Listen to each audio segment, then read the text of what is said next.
Well, good morning, everybody. We got some news last night, and I want to talk about it a little bit.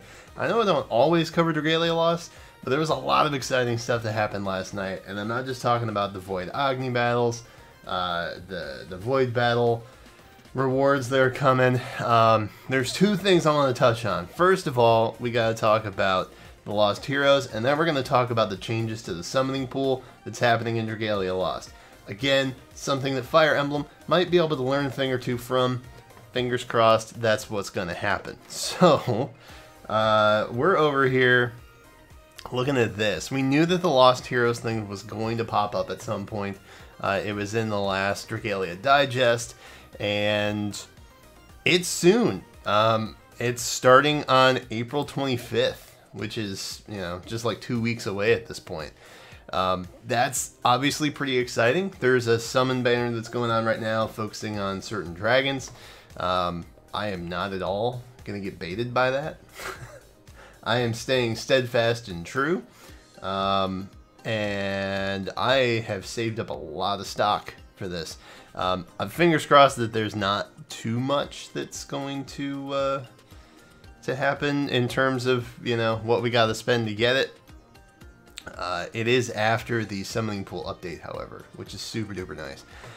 So basically, after the maintenance, you know, this is starting. That's all the information we have. The curious thing is that there is a special banner that's taking place in Fire Emblem Heroes this month, and I believe it starts on the 18th, I want to say.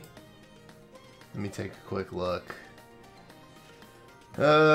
Special Heroes on the 19th, sorry. So that's happening on the 19th, and it's running through the 18th of May. And nobody really knows what that is because we didn't have one last year at that time. The only special banner that came up between spring and the next one was the bridal wedding banners in June, or May, not June. June is wedding month, but the bridal banner happens in May. Anyway. So yeah, we don't really know what that special banner is going to be. A lot of you guys in the comments were like, I bet that's going to be the Dragalia FEH crossover. It very well may be. I don't know that it's going to be though, because since the Dragalia Digest, we've had a FEH channel where they talked about a lot of things, but none of which was a Dragalia side crossover for FEH. So currently, all we really know is that there is a Fire Emblem Heroes event in Dragalia Lost, but we don't know if there's going to be a Dragalia Lost event inside Fire Emblem Heroes. And I feel like they maybe would have like talked about that by now. You know?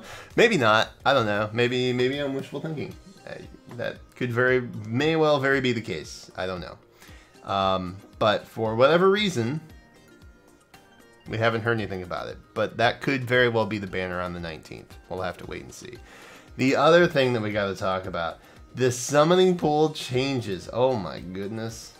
Side Games, why are you so good to us? Like, seriously. Okay, so before what, probably 6 months out now, because they just had the 6-month anniversary, they're already making changes to the summoning pool, and it's way for the best.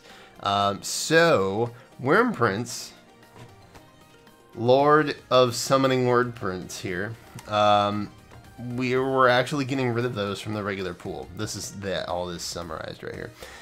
They're basically eliminating Wyrmprints from the summoning pool, but the rarities stay as they always were at the 416 and 80%.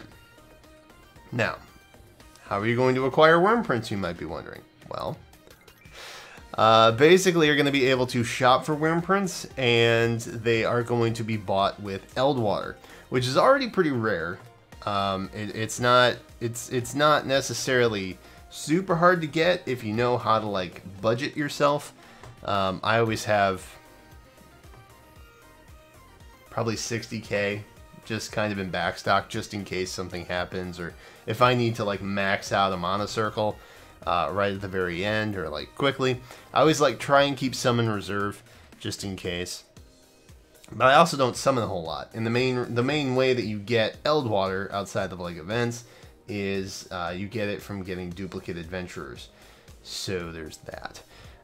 So you'll be able to exchange Eldwire for Wyrmprints in the in-game shop, and that includes Wyrmprints that have previously appeared in summon showcases. So this sounds like it could be seasonals as well. Those special showcases that pop up and then never show up again, Chocolatiers, they may be able to be purchased, which is super awesome. Because I don't want to talk about my Valentine's showcase story again, but just know it was terrible. It was a terrible, terrible, terrible time. Let's see. So these are the rates that you can trade in Eldwire. For the Wyrmprints, the 6th Wyrmprint onward will be the amount of Eldwire required for will reset. So it's kind of almost like Grails, right? So the number of times you buy each Wyrmprint, it gets a little more expensive. Same thing with Heroic Grails, just trying to make it relatable to FEH content, if that's where you guys are coming from. But the difference is we're also getting the amount of Eldwire acquired changed as well. So we need it to upgrade Adventurer's co-abilities, we know that. The amount to obtain Wyrmprints will be changing the amount of Eldwire you can acquire. So for duplicates, before you got 3,000 Eldwire for a 5-star Adventurer, now you're going to be getting 8,500.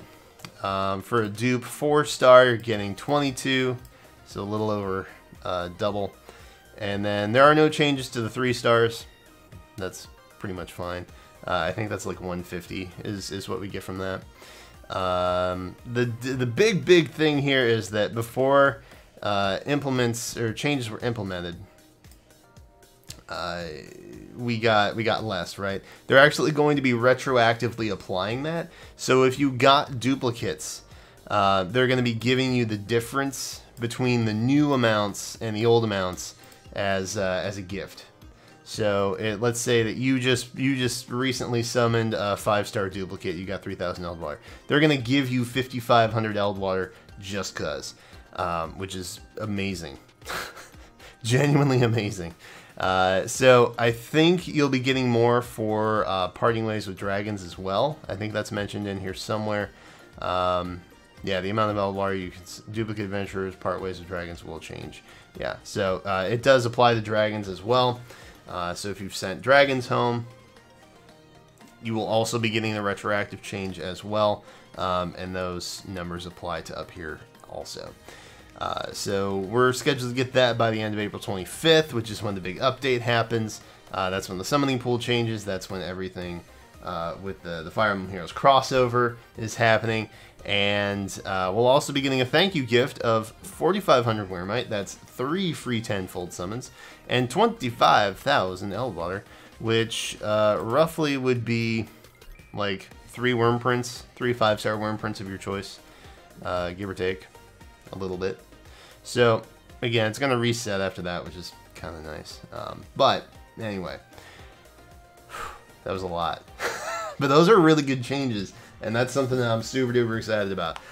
So in the comments, let me know what you guys are most excited about.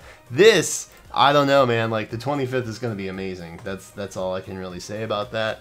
I don't know what they have planned for this, but I'm super excited. I have so much stock saved up. Like, I'm not even kidding. I have so much stock saved up, you guys. Look at this. Look at this. Look at this. I have 21 tickets. I've got 3 10-fold tickets. I've got almost 10,000 Wyrmite. I am ready.